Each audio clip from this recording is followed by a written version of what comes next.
Allez, on se retrouve sur cette course de Thieuzy, une course que j'aime beaucoup, hein. Je fais chaque fois des bons résultats sur ce circuit. Alors désolé, hein, aujourd'hui il n'y a pas de petit vlog avant, après, etc. Parce que tout simplement, j'ai pas eu le temps de vous faire un vlog sur cette course-là. J'y suis allé vraiment, je suis arrivé 25 minutes avant le départ à l'arrache, etc. Je faisais de la peinture dans la maison pour faire une avancée sur les travaux. Mais donc on se retrouve à Thieuzy le 13 juillet 2025, hein, toujours grand soleil, bonne température. Nous sommes une vingtaine, même un peu plus que ça, on est 23-24 au départ de cette course. Si on compte les deux catégories, on est une cinquantaine. Et alors, c'est la meilleure course pour le moment de la saison. On voit que la forme revient. Et donc, je vais vous conter aujourd'hui comment s'est déroulée cette course. Et pourtant, vous allez voir que c'était pas gagné du tout. Je vais passer du dernier groupe au deuxième groupe pour aller chercher mon premier top 10 de la saison. Tout ça en n'ayant aucune information sur la course, parce que pour ceux qui ne le savent pas, alors la plupart d'entre vous le savent, mais il n'y a pas d'oreillettes sur ce genre de compétition, hein. On n'est pas chez les professionnels. Déjà avec les oreillettes, on a pu voir que certains lèvent les bras alors qu'ils font 3. Donc imaginez sans information, avec des cassures dans tous les tas, dans tout le bazar, c'est impossible de suivre, même si on est attentif et même si on roule devant, on ne sait pas qui est quoi, puis finalement il va y avoir des doublés. Donc pour vous donner une petite information qui a son importance, il y a quand même pas mal de vent, ça a pas mal borduré. D'ailleurs ici on voit, hein, le vent vient de la gauche et donc tout le monde roulait à droite pour faire la bordure. Et alors il y avait pas mal de vent. Donc ici on avait un vent plutôt défavorable, un vent de face à cet endroit-ci. Ça va avoir son importance, et le vent dans le cyclisme il a beaucoup d'importance, parce que on était 23-24 au départ dans ma catégorie. On est 10 à finir dans le même tour que le vainqueur de la course. Tous les autres, ils ont soit abandonné, soit ils sont à 1, 2 ou 3 tours de retard, tellement c'était le carnage sur cette compétition avec le vent. Donc ça veut dire qu'à un moment, quand on va reprendre des gens, ce sera pas possible pour moi de savoir si c'est des gars qui ont un tour de retard, un tour d'avance, etc. Donc ça va expliquer pourquoi à un moment je vais être un peu paumé. Alors on se retrouve ici dans cette ligne droite légèrement vent défavorable. Moi mon objectif c'est pas de rouler dès le début, de prendre des relais de malade et d'attaquer, mais c'est de suivre les coups. Donc ici il y a une petite cassure, je vais prendre le coup, hein, je vais tenter d'accrocher. Et donc quand je vais me retourner, que je vais voir que derrière personne ne suit, je vais décider de prendre le relais. Mais attention, il faut faire ça intelligemment, c'est-à-dire que c'est pas à moi de prendre à ma charge la tentative d'échapper ici. Donc on va laisser les autres tourner, on va essayer d'organiser le groupe et on va voir si oui ou non il est possible de tout simplement collaborer pour faire une échappée. Alors le problème c'est que ici le coureur en blanc il va pas prendre le relais, donc on va être obligé de passer. Vous avez à gauche de votre écran le temps du circuit. Alors dites-vous qu'on va faire le tour le plus rapide au premier tour. Voilà, comme ça vous le savez. On va le faire en 8 minutes 10 à peu près. C'est une moyenne de 46,2 km/h. Donc après, vous allez avoir chaque fois le temps qu'on va mettre en plus. Donc partez du principe que le temps le plus rapide, c'est du 46,2 km/h de moyenne. Donc ça va vous donner une indication sur la vitesse à laquelle cette course s'est déroulée pendant cette compétition. C'était assez impressionnant. Alors que là, on a une attaque de Joachim Seboulin, un vainqueur de multiples courses en UFOLEP ou en EDH cette année. Il a décidé d'attaquer. Moi ici j'y vais pas trop, parce que j'estime que je viens de faire un effort, c'est pas à moi de sauter sur tout ce qui vient. Et surtout qu'à Thieuzy, il y a une petite particularité, c'est que il y a, après cette ligne droite, un virage à gauche dans un très mauvais état où on ne peut pas passer avec beaucoup de vitesse. Et en plus de ça, il y a des travaux sur la partie droite de la route, et donc on ne sait pas prendre son virage bien large comme on voudrait. On ne peut pas faire extérieur, intérieur du virage, extérieur. On est obligé de faire intérieur et puis de rester à l'intérieur. Donc c'est un petit peu délicat comme manipulation, donc on perd beaucoup de vitesse. Et derrière, on a un long faux plat montant. Alors, pas grand chose, hein, mais qui est usant. On a 14 tours à faire, donc forcément, ça fait des dégâts. Et donc, il faut être capable de préserver ses forces, alors que je viens de faire un effort. Donc, le but, c'est pas de refaire un effort. Et si je perds un petit peu de place, c'est pas physique, c'est juste qu'en fait, en tirant sur ma pédale, en voulant relancer, ma pédale s'est détachée. Et donc, il a fallu que je reclipse ma chaussure. Donc, pour ceux qui n'y connaissent rien à vélo, on a en fait des chaussures avec des petites cales en plastique en dessous de la chaussure et qu'on vient emboîter dans la pédale du vélo pour permettre pas uniquement de pousser sur la pédale mais également de tirer. Donc ça permet vraiment d'avoir un pédalage le plus fluide possible et où on n'est jamais avec un temps de repos. L'objectif du pédalage, si on est bon, c'est vraiment d'avoir en continu tirer, pousser. Et donc, tout simplement, être le plus efficace possible. Donc là, en fait, sur la phase de tirer, j'ai perdu tout simplement ma pédale. Allez, fin du premier tour, 46,2 km/h de moyenne. Autant vous dire que ça dépote. Ça a été très vite sur ce premier tour. Et ça ne va pas spécialement ralentir. Alors, on a aussi ce petit passage ici avec des petits pavés, des clinkers. Donc, c'est des pavés, ça secoue quand même un petit peu, mais ça ne vaut pas les pavés d'un Paris-Roubaix, par exemple. Vous savez que je suis friand de Paris-Roubaix. On n'est pas là-dedans non plus, on est vraiment sur quelque chose qui se passe assez bien, mais ça secoue et il faut être attentif, il faut mettre du braquet quand même pour passer sans encombre. On continue, vous voyez qu'ici le vent vient de la gauche, donc moi je me mets à droite pour être protégé, mais regardez, la bordure va se refermer tout doucement, et donc moi je vais avoir une des dernières places pour être un petit peu à l'abri, mais donc j'en parle souvent dans les vidéos parce que ça arrive souvent, surtout ici avec le vent que nous avons en ce moment, et on en a eu autour de France. Je vais pouvoir ici vous expliquer comment fonctionne une bordure, parce qu'on va vraiment voir, d'habitude j'ai des vidéos où on voit la bordure, ici je vais vraiment pouvoir vous montrer une vidéo de la création de la bordure, ce sera un petit peu plus loin dans la course, donc comme ça vous pourrez voir un petit peu comment elle se prépare, comment elle se fait et comment on peut vite être piégé avec ce genre de bordure, même si on est relativement bien placé, parce que ici on est sur une compétition où le peloton compte une quarantaine de coureurs, donc c'est pas un très grand peloton, et moi je suis dans les 15-20 premiers en permanence, donc je me fais pas vraiment piéger, vous voyez ce que je veux dire, je peux pas être piégé et être à l'arrière et mal placé, parce qu'on n'est pas assez nombreux pour être mal placé. Mais malgré ça, vous verrez que le vent, c'est vraiment très piégeux, et je vais vous donner 2-3 astuces pour tout simplement survivre aux bordures. Donc on le voit ici, le vent vient toujours de la gauche, c'est là que ça faisait des dégâts. Alors en fait, on a un vent 3/4 d'eau dans cette ligne droite qui vient légèrement de la gauche. Alors, il vient de côté de la gauche, et donc vu que c'est une descente et vu que ça roule très vite, ça fait très vite des dégâts. C'est très compliqué de pouvoir suivre le mouvement, et c'est là que tout le monde se pose un petit peu. Regardez, moi je me pose dans la roue des mecs qui étaient en train de passer pour être à l'abri du vent, mais du coup à droite il y a un champion de France qui accélère, et donc du coup il y a un groupe qui passe plus vite à ma droite, donc l'objectif, comme ceux que vous voyez devant nous, mais ça va être de se rabattre le plus vite possible sur la droite pour pouvoir profiter de l'abri. Mais le problème, c'est qu'il n'y a plus d'abri. Alors je vais réussir à prendre ici la roue du coureur en catégorie 2. Il faut que j'arrête de dire A et B parce que c'est que catégorie 1, 2, etc. Donc c'est Nicolas Van Dries. Je vais réussir à prendre sa roue et me protéger parce que c'est un coureur qui est très grand, et donc je vais pouvoir profiter vraiment de sa roue. Et donc on va continuer comme ça avec un début de course où j'ai tenté de suivre des coups, mais où c'était pas toujours possible de le faire. Alors entre temps, on va avoir une échappée qui va s'envoler, une échappée de 6 coureurs.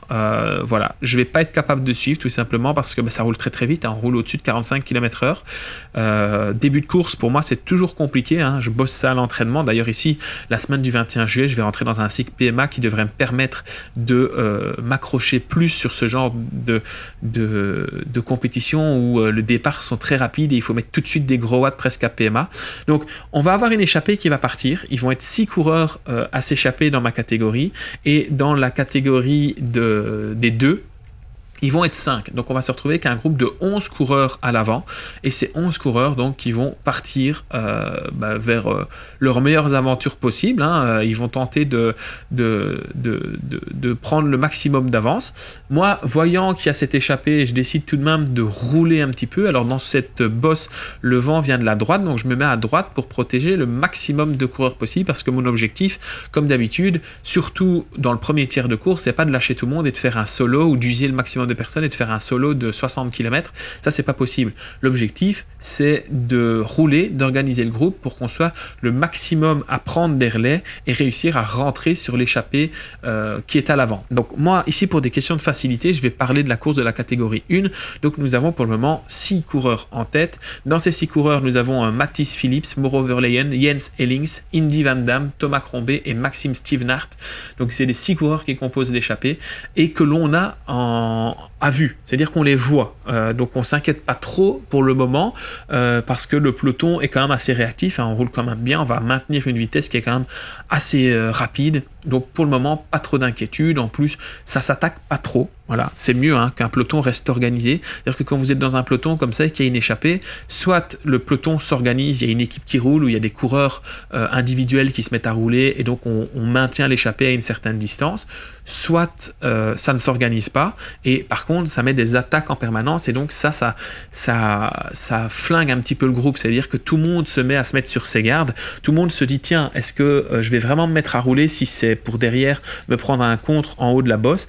Et donc ici, dans ce début de course, on va avoir plutôt un groupe qui va rester organisé. Donc c'est plutôt une bonne chose. Alors vous voyez qu'on est en train de rentrer sur le peloton qui avait tenté de s'échapper, et donc c'est regroupement en général ici à la fin du 5e tour, mais ils vont ressortir directement. Ils vont ressortir directement les mêmes, parce qu'en fait on a fait tellement un effort pour rentrer qu'on s'est un petit peu posé ici en haut de la bosse, et eux ils vont relancer dans les pavés et ils vont réussir tout simplement à s'échapper. On ne les reverra plus. Et donc ça, c'est vrai que c'est un petit peu embêtant. On va les garder en point de mire pendant longtemps, et vous allez voir qu'à un moment il va y avoir un fait de course qui fait que malheureusement ça va être la bonne échappée, et je suis pas dedans. Alors c'est pas dramatique, parce que moi j'allais là comme d'habitude. Moi mes objectifs viennent en août, donc je dois encore faire un cycle PMA de 3 semaines avant d'être vraiment à mon niveau. Donc il reste un mois à partir d'ici 20 juillet, il reste un mois pour que je sois vraiment au top, donc ce sera pour fin août. Donc mon objectif, c'est vraiment de prendre du plaisir sur cette course. Maintenant, je vais nourrir des regrets, parce que je vais être tellement fort sur cette compétition que je me dis, purée, si j'avais pas loupé le bon coup, on tenait peut-être le premier podium de la saison. Donc voilà, un petit peu déçu, mais c'est comme ça. J'étais pas bien au moment où l'échappée s'est faite. Pour être honnête avec vous, au moment où l'échappée part, moi je suis quasiment en train d'exploser. Je suis à la limite de sauter, de bâcher. Voilà, donc voilà. Alors regardez, ici on était à droite de la route, tout le monde était protégé, et les coureurs de tête se sont mis sur la gauche, et donc regardez, hop, je suis dans le vent. C'est ça une bordure. Le vent vient ici de la droite, on roulait à droite, donc j'avais une place à l'abri dans la roue de Nicolas Van Driesch devant moi, et malheureusement devant ils ont décidé de fermer la bordure, et donc regardez, j'ai plus de place à la gauche de la roue de Nicolas, parce que si autrement je dois rouler dans l'herbe, et ça c'est pas concevable, parce que c'est pas le but, on fait pas du cyclocross. Alors heureusement ici ça va pas être très long, et le peloton va ralentir, et regardez, la bordure va s'ouvrir à nouveau pour prendre le virage, et donc je peux me remettre à sa gauche et me remettre à l'abri. C'était pas assez long, mais dans l'idée, une bordure, ça fait la même chose quand vous voyez les pros à la télé, c'est la situation dans laquelle ils se retrouvent. On avance un petit peu, on est un peu après la mi-course, et c'est ici que tout se joue.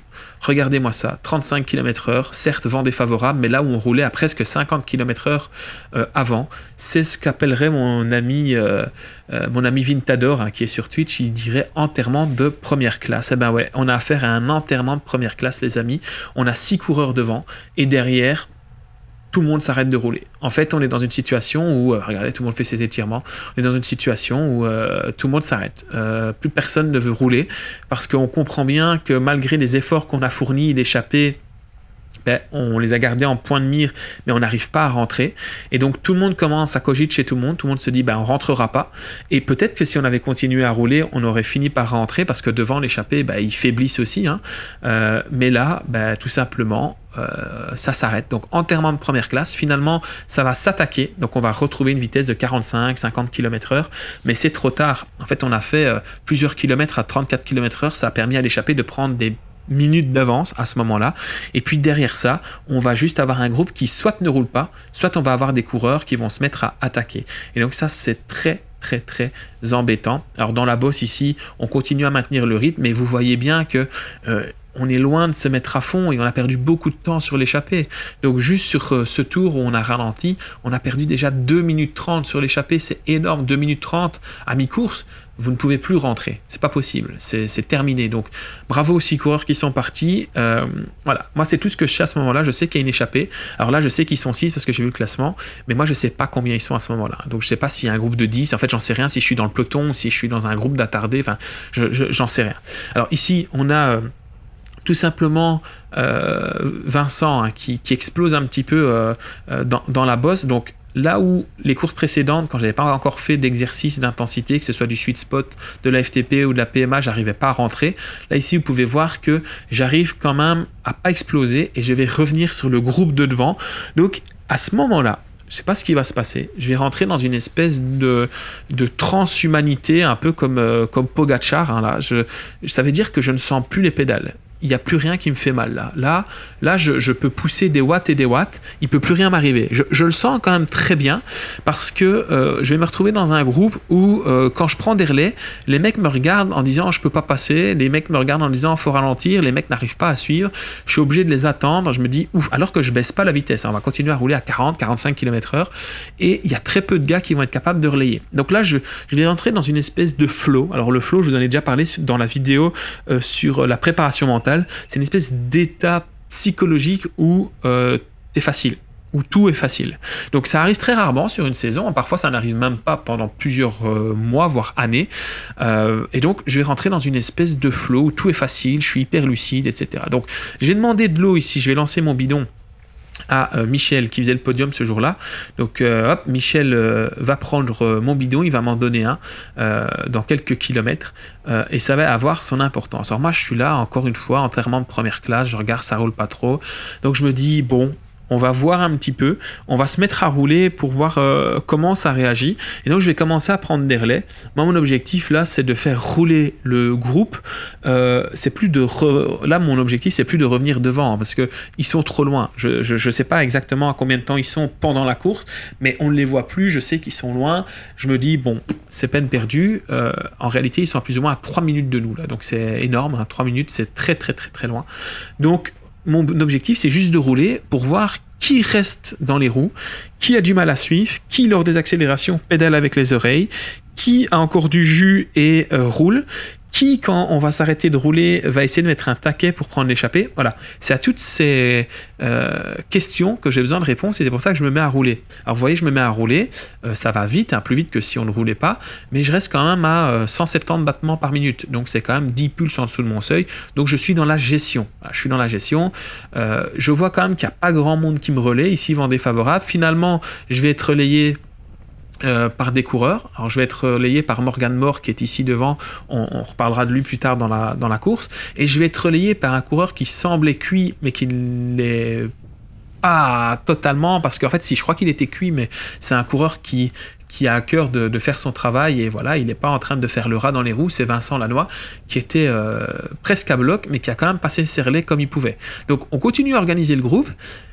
Là, je me dis, bon, il faut vraiment regarder, avoir l'œil, qui a l'air à bloc, qui a l'air de bluffer. Parce qu'on connaît le vélo, hein, il y a des bluffeurs. Hein, il y a des gars dans le vélo, ils passent pas, quand tu lui demandes un relais, ils prennent un gel, ou ils prennent leur bidon, ou ils secouent la tête, ils disent qu'ils peuvent pas. C'est le jeu, hein, c'est comme ça.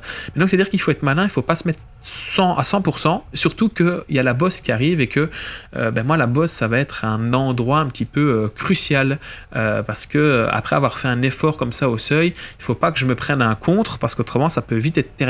Donc voilà, on va être attentif, on va regarder et on ziote, on regarde. Mais vous voyez qu'il n'y a pas grand monde qui passe les relais, je suis un petit peu esselé. Il y a Morgan qui va passer un petit peu. On est un petit peu coincé. Il y a Stephen Comain aussi qui va passer, un très bon coureur. Et donc voilà. Alors regardez ici, ça a son importance. J'essaie de prendre un bidon chez Michel, mais je loupe le bidon parce que tout simplement, je crois qu'avec les efforts, j'étais pas très lucide. C'était avant le virage, je suis arrivé un petit peu vite.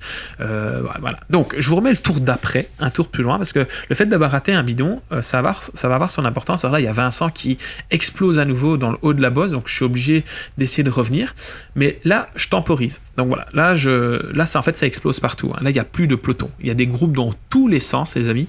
Et je suis dans le dernier groupe avec Vincent. Donc, ça veut dire que je suis dans un groupe avec Vincent, Sébastien Durieux. On a qui d'autre avec nous? On a Lens Canut, Brent Verstraeten, Nio van der Kove, Breck de Dane, Thomas Moorman. Et devant, il y a d'autres coureurs, mais c'est le carnage. Il y a plus de peloton là. C'est chacun pour soi. Le vent s'est un petit peu levé, ça a été difficile. Ça accélère. Le coureur ici devant, il va refaire la jonction avec le groupe de devant. Et moi là, je me dis, bon Alex, t'es lâché, mais il faut de l'eau. Donc je vais exprès appuyer sur les freins à hauteur de Michel qui m'a passé les bidons, encore 1000 fois merci à lui, et je vais tout simplement ralentir pour pouvoir prendre mon bidon, parce que je me dis s'il n'y a pas d'eau, avec les 30 degrés là, c'est un coup à faire une insolation, être pas bien, donc il me faut de l'eau. Une fois que j'aurai mon eau, on verra ce qui se passe. Donc je vais laisser partir Vincent, j'ai laissé partir le coureur qui était avec nous en maillot blanc, Moi, je me dis, de toute façon, là, je suis dernier. Là, dans ma tête, je me dis, il n'y a plus personne, il n'y a plus de groupe derrière moi, il n'y a plus personne devant. Les mecs qui sont derrière, je ne les vois pas en me retournant, c'est-à-dire qu'ils sont à 30, 40 secondes, même peut-être plus. Devant, je vois Vincent et le mec en blanc, mais ils ont quand même pris pas mal d'avance. Et donc, je me dis, bon, on va déjà boire, voilà, hop, à notre aise, on va prendre un petit peu d'eau, on va se réhydrater, on va remanger un petit bout. D'ailleurs, pour ceux qui veulent manger, n'oubliez pas que j'ai mon partenariat avec Maxwell, le lien est dans la description, mais vous avez 10 à 15%. Et donc la première étape, après avoir bu et s'être ravitaillé, c'est de revenir sur Vincent. Donc il a pris quand même pas mal d'avance le temps que je me réhydrate, que je mange, que je prenne mon bidon, etc. Donc ça va me demander quand même un bel effort à 40 km/h, mais on va revenir tout doucement sur Vincent, qui est ici, on commence à le voir apparaître, hop, et directement on le passe, on lui dit allez on vient, lui il me dit je suis à bloc, tu m'étonnes Vincent que tu es à bloc, et donc on va continuer notre petit bonhomme de chemin. Une fois qu'on a repris Vincent, quelle est la deuxième étape? La deuxième étape, ça va être de récupérer les groupes de devant, c'est-à-dire récupérer les coureurs qui sont un petit peu plus devant et qui nous ont, en fait des groupes qui ont explosé. Donc je vais continuer à prendre un gros relais à ce moment-là. Parce que tout simplement on est dans les lâchés, hein, on est dans le dernier groupe. Alors en réalité, moi je le savais pas, je pensais être dans le dernier groupe, mais en fait il y a encore un groupe derrière nous, donc il y a encore un groupe d'une dizaine de coureurs, et donc c'est ça qui est assez impressionnant, c'est qu'on est lâché, mais en fait il y a encore 10 coureurs derrière nous. Sauf que ça, moi je le sais pas, moi je pense que je suis là, on était 25 au départ, je pense je fais 25e là, hein, parce qu'au sprint je vais me faire battre par Vincent, je me dis bon c'est foutu. Donc je continue à rouler, là je dis à Vincent, t'inquiète, si on continue comme ça on va rentrer, il me dit purée t'es sûr? Je dis oui t'inquiète, on va rentrer, je suis sûr. Donc on collabore bien, on roule, lui il me regarde, il dit vraiment je suis désolé, je fais le maximum mais je suis à bloc, je dis t'inquiète, moi je m'en fous, hein, je sais qu'il bluffe pas, je dis t'inquiète, on va rentrer. Donc on passe des relais, bien appuyé, là où le peloton roulait à 35 km/h tout à l'heure, nous roule à 42 km/h, donc je me dis si ça n'a pas accéléré devant, on devrait être capable de rentrer. Finalement, tiens, qui on voit un groupe, et donc rebelote, on arrive à revenir sur le groupe avec lequel on était au départ, et finalement il y avait eu des accélérations et tout ça, sauf qu'il y a encore un groupe devant là, parce que j'ai dit attendez, ils sont où les autres? Mais ils ont attaqué. Donc qu'est-ce qu'on fait dans ce cas-là? Premièrement, on récupère un petit peu. Donc là l'objectif c'est de souffler le maximum. Donc je vais même laisser passer ici le coureur de la team Crazy Giddens avec le cuissard noir là et le maillot bleu, le dégradé de bleu-blanc. Là, on récupère au maximum parce qu'il faut se refaire une petite fraise, hein, quand même. On vient de faire un effort quand même qui est assez violent. Finalement, ça réattaque de partout, hein. Je vous disais, là, il n'y a plus d'uniformité, il n'y a plus de groupement, hein. Là, c'est terminé, hein. Là, on est vraiment sur chacun sa pomme, hein, là. Alors, je ne sais pas si les autres, c'est parce qu'ils savaient qu'on jouait un top 10, mais même un top 6. Moi, j'en avais aucune idée, donc moi je roulais juste pour me dire on finit, on arrive dans les temps. Donc rebelote, moi qu'est-ce que je fais dans mon âme charitable? Je reprends un relais, je me mets à droite, comme ça je protège le maximum de personnes, ils peuvent tous se mettre dans ma roue à gauche, et on organise le groupe comme ça. L'objectif, c'est de revenir sur le petit groupe qu'on voit devant nous. Alors, il y a un coureur que vous voyez ici, mais il y a un autre groupe en fait qu'on voit au loin qui doit se situer à une quarantaine de secondes de nous, 40 secondes, une minute de nous. Et je me dis, il y a peut-être moyen de rentrer. Hein. Il y a peut-être moyen de rentrer. Moi, je ne sais pas qui est ce groupe. Vraiment, j'ai aucune information. Donc, c'est aussi à ce moment-là qu'on va commencer à rattraper les morts. Peut-être les mecs qui sont partis un peu fort dans l'échappée et qui sont un petit peu cuits. Eh bien, on va tout doucement réussir à les reprendre. Alors, ici, rebelote. On se retrouve dans la fameuse descente, on est à 3-4 tours de l'arrivée et ça roule pas des masses, hein, donc je vais continuer à organiser le groupe, hein. Là vous allez me voir, je vais vraiment être dans l'optique d'organiser le groupe, donc de deux façons différentes. La première c'est que je ne rechigne pas à prendre mes relais et de toute façon je vois bien que tous les mecs sont morts, donc à moins qu'il y en ait un qui bluffe, je suis au-dessus du lot. Aujourd'hui je suis fort, donc ils pourront après accélérer, je vais quand même les reprendre. Regardez ici, je prends un relais, je reviens sur les mecs de devant assez facilement. Donc, hop, directement, on se tape à gauche, on dit aux gars, allez, venez dans la roue, je me mets à gauche, vous avez qu'à prendre la roue, vous êtes protégé du vent. Alors, par contre, il ne faut pas être trop gentil, donc je vais quand même me mettre sur, pas totalement à gauche, pour que les derniers qui prennent pas de relais depuis le début soient un peu dans la bordure, mais mon but c'est quand même de protéger le maximum de personnes ici sur ce mouvement. Donc on continue à rouler, et donc moi là, rebelote, vous allez m'entendre, je vais dire à Vincent, non mais Vincent t'inquiète pas, on va rentrer, je sais que tu as du mal à passer mais on va rentrer. Il me dit, je suis à bloc, Alex, je peux pas passer, je fais mon maximum. Je dis, t'inquiète pas, moi, vous voyez dans l'ombre, là, j'essaye de faire des gestes. Allez, on tourne, les gars. Ils sont pas si loin que ça, il y a moyen de rentrer. C'est faux. Hein. Dans ma tête, je sais qu'on va pas rentrer. Moi, tout ce que je veux, c'est que tout le monde se fatigue de la même façon pour que quand je mette une attaque, tout le monde ait travaillé de la même façon et pas me retrouver avec un gars sur le porte-bagages qui aurait rien fait de toute la compétition. Si on continue comme ça, on va rentrer.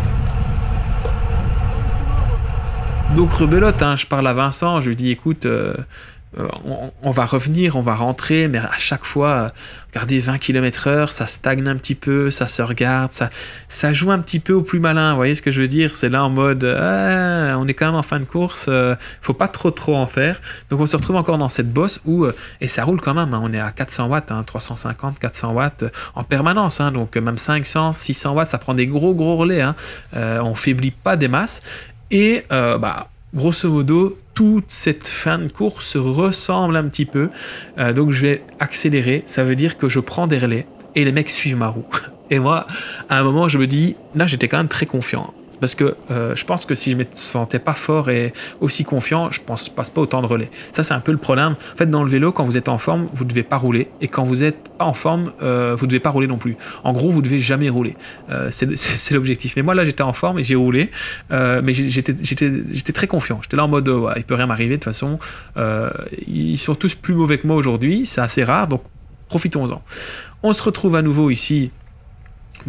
Comme d'hab, je prends des relais. Donc toujours les mêmes, hein. Donc dans ceux qui vont prendre des relais, il y a Vincent qui me dit qu'il est à fond mais qui a pris autant de relais que moi. On a moi qui ai pris quand même pas mal de relais aussi. On va avoir, je crois que c'est Sébastien Durieux qui a pris pas mal de relais aussi. Mais autrement les autres, ça se regarde un petit peu, tu vois. On voit que ça compte son coup de pédale et là, vous voyez bien que dans les gars qui pédalent devant, ça y met pas vraiment beaucoup d'énergie, quoi. On prend des relais en étant un peu en dessous, on sait qu'on est battu, mais malgré tout, on arrive à revenir sur le groupe qui était devant nous et qu'on voyait depuis le début. Et donc, on n'a plus que l'échappée de 6 coureurs à l'avant. Par contre, ils sont à 5 minutes. Les gars, ils sont à 5 minutes. Moi, je ne le sais pas à ce moment-là. Mais ils nous ont mis 5 minutes. Mais tu m'étonnes, à force de se regarder, machin, par où les bidules, les mecs devant, ils étaient dans l'échappée, ils se sont mis à rouler comme des fous. Donc là, on reprend des coureurs. On va reprendre des coureurs qui formaient en fait ce qu'on va appeler le peloton du coup, parce que c'était le groupe juste derrière l'échappée, et dans ce groupe là on va reprendre une nouvelle fois notre cher Morgan Mort qu'on reprend et que vous allez voir, on va avoir une discussion lunaire dans quelques kilomètres, un quiproquo magique parce que vu qu'on n'avait aucune info sur la course, ça va être lunaire. Enfin bref. Donc regardez, on a repris le groupe, du coup ça s'enterre encore plus. Là bon, on voit plus personne, c'est normal, ils sont à 5 minutes, mais au moins on va pouvoir se jouer une 7e place. Sauf que je ne le sais pas. Moi je pense que je joue une 30e place. Je crois qu'il y a un peloton devant. Moi je sais absolument rien de tout ce qui se passe. Je suis complètement à la ramasse. Donc très compliqué. On rentre maintenant dans le dernier tour. Et donc dans ce dernier tour, on vient de rentrer juste il y a quelques kilomètres sur ce qu'on va appeler le peloton, même s'ils étaient que 3-4 coureurs. Et donc ici en fait le coureur numéro Dossard 190 en blanc juste devant moi, je ne sais pas qui c'est, il s'appelle, alors c'est 190 ou 198 ? C'est 198 je pense. Il s'appelle, non c'est 190, Brecht Verstraeten. Moi je me dis on est revenu sur eux, mais en fait on n'est pas revenu sur eux.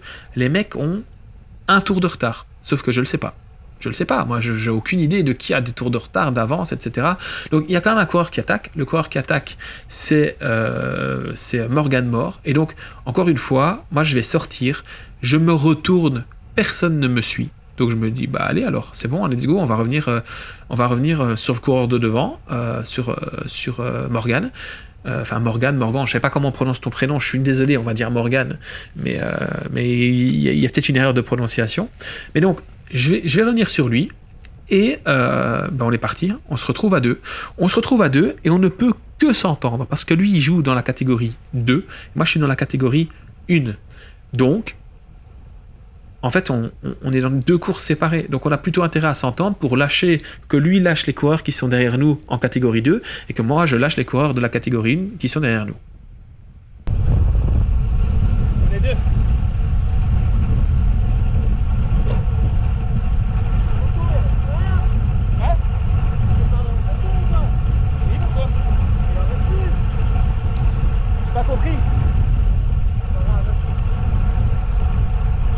Alors là, il y a un quiproquo, les amis, je ne comprends rien. Moi, je suis à bloc, là, je suis en train de prendre un relais à 50 km/h. Le mec, il me dit mais t'es pas dans le peloton, toi? Et je dis ben non, non, t'étais lâché. Il me dit mais ouais, mais je dis on est rentré. En fait, il pensait qu'on s'était fait prendre un tour et il pensait que j'avais un tour de retard et que je venais prendre les relais avec lui et du coup que je faussais la course. Enfin, je crois que c'est ça. J'en ai pas discuté avec lui. J'ai pas compris ce qu'il me disait, mais du coup moi je le regardais, je disais mais attends, qu'est-ce que tu racontes? Mais en fait, lui, il était derrière l'échappée. Et il a juste vu des payes revenir et il pensait en fait qu'on avait un tour de retard. Mais non, en fait on est revenu sur eux. Donc on a roulé fort, on est revenu sur eux. Et donc du coup on est dans le même tour que lui. Enfin je suis dans le même tour que lui. Je pense que c'est ça. Après s'il passe dans les commentaires, il va peut-être nous dire ce qu'il a voulu me raconter. Mais gros quiproquo, moi j'étais là en mode... En plus avec le vent, j'entendais rien de ce qu'il me racontait. J'étais à bloc. Il me dit mais t'es pas dans le peloton, toi t'es lâché, qu'est-ce que tu fais là? Et en fait non, pas du tout. Bah, c'est bien, tant mieux, il a été surpris qu'on soit revenu. Et donc j'ai fait l'effort, et donc je mets en accéléré, parce que autrement ça va être long, hein, c'est un tour entier, où on va se relayer comme ça. Alors vous imaginez bien que devant, on va pas être capable de revenir. Par contre, derrière, on va leur mettre 30 secondes. On va leur mettre 30 jolies secondes, on va s'entendre là. Et donc, dans ma catégorie, on va avoir une victoire de Maxime Stjevenart, l'ancien champion du monde de DH, devant Thomas Crombé, Indy Van Damme, Mauro Verleyen, Mathis Phillips. Ces coureurs-là, en fait, vont composer l'échappée initiale. Moi, je ne les ai pas vus sortir, mais il y avait aussi Jens Ennings, Stein De Vleming et Brad Decan qui sont sortis à un moment que je n'ai pas vu et qui sont arrivés 50 secondes devant nous. Et puis, il y a moi. Et donc, en fait, contrairement à ce que j'avais annoncé initialement sur Strava en disant « Chouette, j'ai fait mon premier top 10, j'ai fait 10e », en fait, j'ai fait 9e. J'ai fait 9e. Mais quand on pense qu'au début, quand je regarde le classement maintenant, j'étais dans un groupe avec des mecs qui ont fini dans les derniers, en fait, j'ai fait une remontada pour passer de groupe en groupe, et je suis passé d'un groupe avec des gars qui n'ont pas fini la course ou qui étaient à 3 tours de retard. J'ai réussi à arriver dans le même tour que le vainqueur, certes pas à 5 minutes tout pile, 4 minutes 59 du vainqueur, mais dans le même tour que lui et en faisant 9e. Donc franchement, hyper content de la forme. Ah voilà comment on conclut cette compétition. Alors moi je vais laisser passer Morgan, je sais pas, excuse-moi, je sais pas comment on prononce ton prénom, parce qu'il est pas dans la même catégorie que moi et je m'en fiche de faire un sprint pour aller chercher une place pour un gars qui est pas dans le même classement. Et donc on arrive avec 30 secondes d'avance et ça met fin à cette vidéo. J'espère que ça vous a plu. Moi je vous fais des gros bisous. N'oubliez pas de vous abonner pour ne rien louper. On se retrouve bientôt pour des nouvelles vidéos de vlog et de courses. Salut, salut!